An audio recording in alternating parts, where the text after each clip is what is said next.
Salam damai sejahtera. Maria Sema adalah seorang wanita sederhana yang dapat karunia dari Tuhan untuk dikunjungi jiwa-jiwa dari api penyucian. Maria Sema bercerita, katanya, dia mengenal seorang wanita dan seorang imam yang berada di rumah sakit yang sama karena sakit TBC. Wanita itu berkata kepada imam, "Saya telah meminta Tuhan untuk memberi saya kesempatan untuk melakukan api penyucian saya di sini ketika saya masih hidup, yaitu dengan menanggung sakit TBC ini." Tapi imam itu menjawab, "Saya tidak berani meminta untuk itu." Percakapan ini didengar seorang biarawati yang berada di tempat itu. Ketika mereka berdua meninggal karena penyakit TBC, imam itu menampakkan diri kepada biarawati dalam penglihatan dan mengatakan kepadanya, kalau wanita itu telah langsung pergi ke surga, sementara dia harus menghabiskan lebih banyak waktu di api penyucian karena tidak menerima penderitaannya di dunia dan tidak mempersembahkannya kepada Tuhan sebagai silih atas dosa-dosanya. Di sini Tuhan memberitahu kita pentingnya nilai penderitaan kita yang ditawarkan dengan cinta. Penderitaan dunia jauh lebih berharga sebagai silih atas dosa-dosa kita dibandingkan dengan penderitaan api penyucian. Untuk alasan ini, penyakit besar sebelum meninggal pada kenyataannya dapat menjadi berkat dan rahmat Tuhan yang besar. Ini pelajaran yang bisa diambil yang diperoleh dari Maria Sema, di mana dia menceritakan tentang kisah itu. Masihkah kita mengeluh dengan sakit yang kita derita? Sudahkah kita menjalani penderitaan dengan tetap bersyukur pada Tuhan? Karena penderitaan kita bisa kita persembahkan pada Tuhan sebagai pemurnian hidup kita. Kemudian Maria Sema bercerita, seorang pria muncul suatu malam padanya, dan setelah dia memberitahu apa yang dia butuhkan untuk Maria Sema lakukan, dia tetap berdiri di depannya dan bertanya, "Apakah engkau mengenal saya?" Maria katakan tidak. Dia kemudian mengingatkan Maria kalau bertahun-tahun yang lalu, yaitu pada tahun 1932, ketika Maria baru berusia 17 tahun, dia bepergian dengannya sebentar di satu gerbong yang sama dari kereta api ke Hall, Austria. Kemudian Maria teringat peristiwa itu. Pria itu mengeluh tentang gereja dan tentang agama, dan Maria merasa dia harus menanggapi ini dengan mengatakan kepadanya kalau dia bukan orang yang baik untuk melecehkan hal-hal suci seperti itu. Tanggapan ini mengejutkan dan membuatnya kesal, dan dia mengatakan kepada Maria, "Kamu masih terlalu muda bagi saya untuk membiarkan diri saya diceramahi oleh Anda." Dan Maria tidak bisa menahan diri untuk tidak bersikap kasar dan membalas berkata kepadanya, "Tapi saya lebih pintar dari Anda." Pria itu langsung menenggelamkan kepalanya ke dalam korannya dan tidak mau lagi mengatakan sepatah kata pun. Ketika tiba di stasiun, pria itu turun dan meninggalkan Maria. Dan Maria hanya berdoa dalam hati, "Yesus, jangan biarkan jiwa ini tersesat."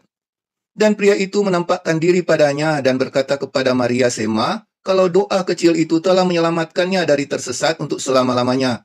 Tanpa Maria Sema tahu, doa kecilnya itu telah membuat pria yang tersesat itu bertobat dan mengasihi Tuhan.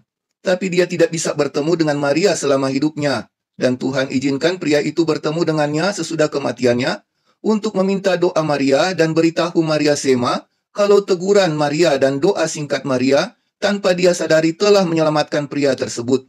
Dan Tuhan izinkan pria ini berterima kasih pada Maria agar cerita ini diketahui kita semua untuk tidak pandang enteng pada hal-hal kecil termasuk doa singkat, doa kecil kita. Hal-hal kecil yang kita lakukan tanpa kita sadari sangat berharga di mata Tuhan. Maria Sema juga katakan kalau jiwa-jiwa suci dari api penyucian telah berulang kali katakan kepadanya kalau bantuan terbesar bagi mereka yang dapat mereka peroleh dari kita yang ada di bumi ini adalah persembahan misa kudus. Di samping misa bisa juga rosario suci dan jalan salib sangat bermanfaat bagi mereka. Setiap pengorbanan yang kita lakukan, bahkan yang terkecil yang dipersembahkan khusus untuk mereka, memiliki nilai yang besar di mata Tuhan dan sangat mengurangi penderitaan dan waktu mereka di api penyucian. Jiwa-jiwa yang malang telah memberitahu Maria Sema bahkan doa atau pengorbanan terkecil seperti memberikan segelas air dingin kepada seorang pengembara kering yang bepergian di padang pasir yang paling kering pun, jika dilakukan untuk doa bagi mereka yang lagi berjuang di api penyucian itu sangat berguna bagi mereka. Mereka biasanya muncul di hadapan Maria Sema dalam pakaian normal mereka, yaitu pakaian yang paling sering mereka kenakan selama hidup mereka. Dan mereka seringkali terlihat seperti orang yang memohon dan menginginkan bantuan dengan sungguh-sungguh. Kadang-kadang mereka tampak agak putus asa, tetapi ini mungkin untuk menimbulkan belas kasihan di pihak Maria Sema. Mereka biasanya tampak seperti yang mereka lakukan di puncak kehidupan mereka, namun anak-anak dan remaja selalu muncul seperti yang mereka lakukan tepat sebelum kematian mereka. Api penyucian untuk anak-anak biasanya tidak terlalu lama atau menyakitkan, karena selama masa hidup, mereka belum melakukan dosa berat karena mereka tidak mencapai banyak pemahaman atau kebijaksanaan, dan karena itu tidak bertanggung jawab kepada Tuhan, tidak seperti orang dewasa. Itu penjelasan dari Maria Sema. Sedangkan menurut Maria Sema, keluhan dan penderitaan terbesar dari jiwa-jiwa di api penyucian adalah bagaimana mereka hampir sepenuhnya dilupakan oleh keluarga dan orang-orang yang mereka cintai. Mereka benar-benar mengeluh kalau mereka tidak menerima bantuan spiritual dari orang-orang yang banyak mereka bantu selama masih hidup di dunia, terutama keluarga. Betapa sedikit doa yang pernah dipanjatkan bagi mereka, bahkan pada saat pemakaman mereka. Padahal doa justru yang paling mereka butuhkan. Terkadang orang mengira buat acara peringatan, buat kuburan mewah, bawa bunga dan lain-lain yang dilakukan untuk berikan penghormatan pada mereka yang telah meninggal, mereka mungkin bermaksud baik, tapi itu kenyataannya tidak melakukan apapun untuk jiwa yang sudah meninggal, dan sama sekali tidak membantu untuk membebaskan mereka dari penderitaan atau pemurnian mereka. Hanya doa dari kita di dunia dan para kudus di surga yang banyak bantu mereka. Maria Sema berkata, jiwa-jiwa malang telah memberitahu Maria kalau mereka tidak lagi memiliki tubuh fisik. Mereka tidak lagi dapat berkorban untuk diri mereka sendiri sebagai silih untuk dosa-dosa mereka. Mereka juga tidak dapat secara fisik memberikan persembahan untuk meminta misa kudus bagi diri mereka sendiri, yang pada dasarnya mereka hanya dapat mempersembahkan kepada Tuhan doa-doa mereka dan pertobatan atas dosa-dosa mereka. Sehingga dalam banyak hal mereka hampir tidak berdaya dan dipaksa untuk mengandalkan belas kasihan Tuhan dan bantuan yang paling luar biasa dan diberkati dari perawan Maria, doa-doa para orang kudus di surga dan doa-doa dan pengorbanan gereja dan semua orang di bumi ini.